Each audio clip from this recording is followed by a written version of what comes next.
আজি ফাগুন মাহৰ 29 তাৰিখ। ফাগুন আৰু চৈত মাহৰ 2 মাহৰ সমাহাৰ আজি, আৰু চৈতৰ মাহৰ নপৰোঁতে পিঠা খাব লাগে, চুইট তেলি ল'ব লাগে। সেয়েহে আমিও ভাবিলোঁ আজি পিঠা বনাম, শুকনা পিঠা বনাম। আৰু আজি ল'ৰাটোৰো বাৰ্থডে হয়, নাজানো পিঠা কেনেকৈ হয় না নহয়, চেষ্টা কৰিছোঁ। আগতে সিমান এটা বনোৱা অভ্যাস নাই, গতিকে আপোনালোককো দেখুৱাই আছোঁ, চাব।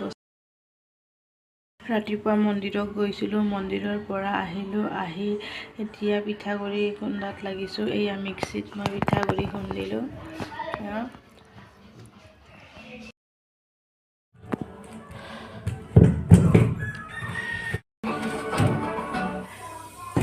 খুন্দিছিলোঁ আৰু এই নাৰিকল আৰু চেনি পাৰিছোঁনে মই বাৰু সিমান এটা ভালদৰে নাজানো, তথাপিতো হৈছে আৰু। বেলেগক মানে আশা কৰিব নালাগে, ক্ষীৰা বেছিকৈ দিলে খাবলৈ সোৱাদ হয়, ক্ষীৰা বেছিকৈ দিছোঁ। বাৰ্থডে বয় আমাৰ আজি হোলীৰ দিনা জন্ম পাইছেহি।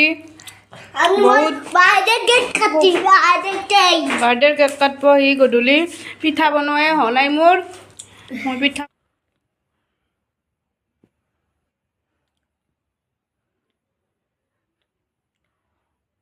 মন্দিৰত চাকি ধূপ দিয়া হৈ গ'ল। এতিয়া মই পাকঘৰত আহিলোঁ পায়স বনাবলৈ। এয়া কুকাৰত পায়স দিছোঁ।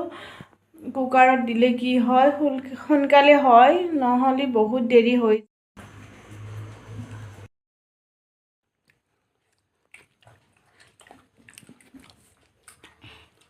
চকলেট কেক দাম আছে। এয়া আমি কেক খাই আছোঁ। কেক খাই শেষ কৰি দিলোঁ। তিনিটাই আহে না শুনো কিবা।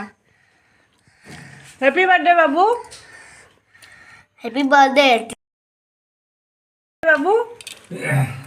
Thank you. Me para besar mi amor.